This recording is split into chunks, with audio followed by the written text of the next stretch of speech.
ஆண்டவராகிய இயேசுவின் நாமத்தினாலே இந்த காலை வேளையில் கூட உங்களை யாவரையும் வாழ்த்துகிறேன். கர்த்தர் உங்களை ஆசீர்வதிப்பாராக. இந்த நாளிலே நீதிமொழிகள் 1ஆம் அதிகாரம் 23ஆம் வசனத்தை கூட வாசித்து தியானிக்கலாம். என் கடிந்து கொள்ளுதலுக்கு திரும்புங்கள், இதோ என் ஆவியை உங்களுக்கு அருளுவேன், என் வார்த்தைகளை உங்களுக்கு தெரிவிப்பேன். மிக அருமையான வேத வசனம். இங்கே முதல் வார்த்தையில் கூட என் கடிந்து கொள்ளுதலுக்கு திரும்புங்கள் என்று சொல்லப்பட்டிருக்கு. மெய்யாகவே ஆண்டவர் அநேக காரியங்களை வேதத்தில் கடிந்து கொள்ளும்படியான வார்த்தைகளை எழுதியிருக்கிறார். அந்த வார்த்தைகளுக்கெல்லாம் நாம் திரும்ப வேண்டும் என்று அவர் விரும்புகிறார். ஏனென்றால் அந்த கடினமான வார்த்தைகளை இன்று ஜனங்கள் கடைபிடிக்க முடியாதபடிக்கு, அவர்கள் திரும்பாதபடிக்கு இந்த உலகத்தில் வாழ்ந்து கொண்டிருக்கிறார்கள்.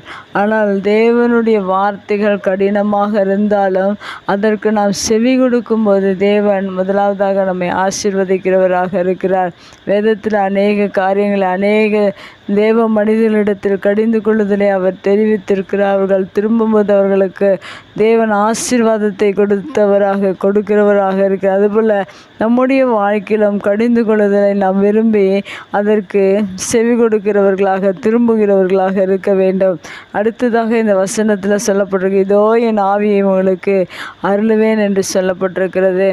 மெய்யாகவே ஆண்டவர் அவருடைய ஆவியை நமக்கு கொடுக்கிறவராக இருக்கிறார். பரிசுத்த ஆவியானவர் இந்த உலகத்தில் குமாரனாக இயேசு கிறிஸ்து பிறந்து அவர் நமக்காக மரித்து உயிர் தெழுந்த பிறகு பரிசுத்த ஆவியானவரை தேற்ற வாழனை இந்த பூமியில் நமக்காக வைத்திருக்க அந்த ஆவியை கூட நமக்கு கொடுக்கிறேன் என்று சொல்லியிருக்கிற இந்த வேத வசனத்தின் பிரகாரம் பரிசுத்த ஆவியை நாம் பெற்றுக்கொள்வதற்காக அவரிடத்தில் கேட்கும்போது மெய்யாகவே நம்மை பரிசுத்த ஆவியானவரினால் நிரப்புகிறவராக இருக்கிறார். அதை அவர் கொடுக்கும்போது நாம் பெற்றுக்கொள்ள முடியும். அந்த ஆவியானவரிடத்தில் அநேக ஆசீர்வாதங்கள் உண்டு. அவர் நம்மை ஒவ்வொரு நாளும் நடத்துகிறவராக, ஒவ்வொரு நாளும் நம்மை கழுவுகிறவராக, பரிசுத்தம் செய்கிறவராக, நம்மோடு கூட இருந்து வெற்றிகளை கொடுக்கிறவராக தேவன் நம்மோடு கூட இருக்கிறார். அது மாத்திரமல்ல, நம்மோடு கூட தங்கியிருக்கிற தேவன் அவர் நமக்கு எப்பொழுது எந்த தேவையாக இருந்தாலும் நமக்கு உதவி செய்கிறவராக, பரிசுத்த ஆவியானவர் நமக்காக ஜெபிக்கிறவராக இருக்கிறார் என்றால் வேதத்தில் சொல்லப்பட்டிருக்கிறது.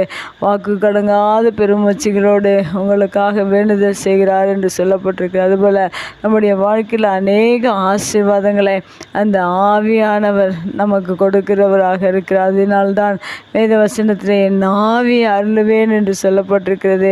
கர்த்தருடைய பரிசுத்த ஆவியானவர் தேவன் நமக்கு அருளும்போது மெய்யாகவே அநேக விடுதலைகள் உண்டு, அநேக ஆசீர்வாதங்கள், அநேக நன்மைகளை நம்முடைய வாழ்க்கையில் ஆவிக்குரிய வாழ்க்கையில் நாம் பெற்றுக்கொள்வதற்கு மிகவும் பரிசுத்த ஆவியானவர் நமக்கு தேவையாக இருக்கிறார். அது மாத்திரமல்ல, அடுத்ததாக இந்த வசனத்தில் சொல்லப்பட்டிருக்கு, என் வார்த்தைகளை உங்களுக்கு தெரிவிப்பேன். ஆண்டவர் அவருடைய ஆவியை அனுப்புவது மட்டுமல்ல, தேவனுடைய வார்த்தையும் தெரிவிப்பேன் என்று சொல்லியிருக்க. ஒவ்வொரு நாளிலும் நமக்கு தேவன் அநேக வார்த்தைகளை வேத புத்தகத்தை நமக்காக கொடுத்திருக்கிறார், தெரிவித்திருக்கிறார். நாம் அதை கேட்டு அதன்படி நடப்பதற்கு நாம் ஆயத்தமாவோம். இந்த வேத வசனங்கள் முழுவதையும் தேவன் ஆசீர்வதித்து வழிநடத்தும்படியாக உடைய கரத்தில் ஒப்பு கொடுத்து ஜெபிக்கிறோம்.